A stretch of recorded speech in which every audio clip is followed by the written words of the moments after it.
안녕하십니까. 오늘은 조금 재미있는 콘텐츠를 준비했습니다. 혹시 마케팅이나 광고를 진행할 때 광고 대행사 견적서를 받아본 적 있지 않으신가요? 그런데 견적서를 보고 견적서가 얼마나 남을지 이런 호기심이 들었던 적이 있으실 수도 있는데요. 제가 오늘은 SNS 광고를 진행할 때 대행사에서 남기는 그리고 수익 모델이 되는 그 구조에 대해서 명확하게 설명해 드릴 수 있도록 하겠습니다. 자, 지금 보이시는 것이 일반적으로 광고 대행사에서 사용하고 있는 마케팅 견적서입니다. 지금 보시는 것처럼 총 세 가지 항목을 보실 수가 있는데요. 그 구조를 보게 되면 첫 번째, 기획료입니다. 기획 및 운영 비용. 이 기획 및 운영 비용은 사실 너무 영세하거나 적은 회사들에서는 별로 청구를 하지는 않는데요.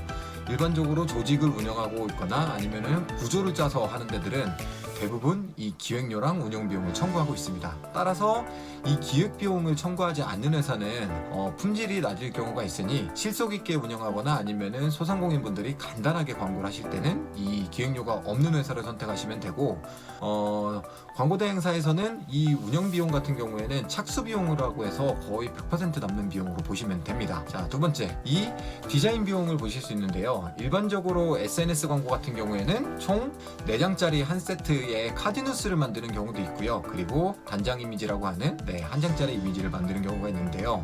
일반적으로 기획이랑 디자인까지 모든 비용을 포함해서 4장짜리 한 세트의 경우에는 약 30에서 50만 원 정도가 시세이고, 인력의 구성에 따라 좀 큰 에이전시들은 한 50 이상을 받기도 합니다. 그리고 한 장짜리 이미지는 기획과 디자인을 포함해서 약 10에서 30만 원 정도가 시세인 것 같습니다. 따라서 이 비용은 내부 인건비로 처리하기 때문에 다 남는 비용이기는 하지만 실제적으로 디자인 인력이 들어가고 기획 인력이 들어가기 때문에 인건비라고 보시는 게 적합할 것 같고요. 그리고 이미지 한 장당 실제적인 단가는 크몽에서 진행했을 때 한 10,000원에서 15,000원 정도, 그리고 조금 수준이 있는 디자이너 같은 경우는 한 장당 한 2, 3만 원 정도를 받고 있습니다. 그러다 보니 광고 대행사에서도 4장짜리 한 세트 이미지를 한 30이나 한 40만 원 정도 받더라도 실제로 디자인하는 비용을 제외하고 나면은 순수 기획 비용에 대한 인건비라고 보시면 될 것 같습니다. 그리고 세 번째, 그 미디어 비용이라고 하는데요. 일반적으로 네이버 광고에서 약 100만 원을 집행했다. 그러면은 15만 원 정도, 전체 비용의 15% 정도가 광고 대행 수수료로 대행사가 보전받을 수 있는 비용인데요. 아쉽게도 구글 GDN과 SNS 광고 같은 경우에는 대행 수수료가 없습니다. 그래서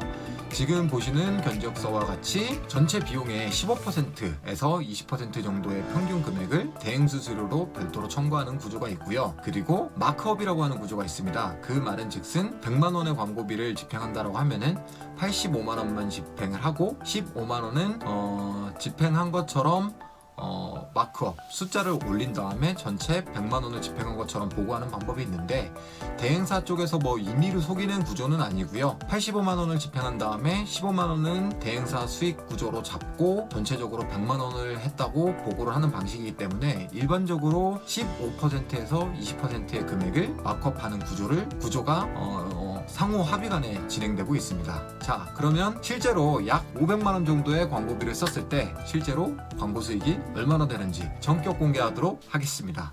지금 보시는 것처럼 기획 비용은 다 남는다고 보시면 되고요. 실제적으로 컨텐츠 제작 비용은 디자인 인건비가 들어가기 때문에 일부 남는 비용이고, 보시는 것처럼 미디어 비용이 많아지게 되더라도 전체 금액의 10에서 15% 정도 금액이 남기 때문에 이 기준으로 어느 정도 대행사에서 밸런스를 한다고 보시면 될 것 같습니다. 그래서 대행사에서도 어느 정도 인력을 운영하려면은 인력이 들어가기 때문에 어느 정도 수익을 남겨야 되거든요. 보시는 것처럼 이 정도 집행을 했을 때 대행사의 수익이 이 정도 된다는 걸 볼 수 있으면 좋을 것 같고요.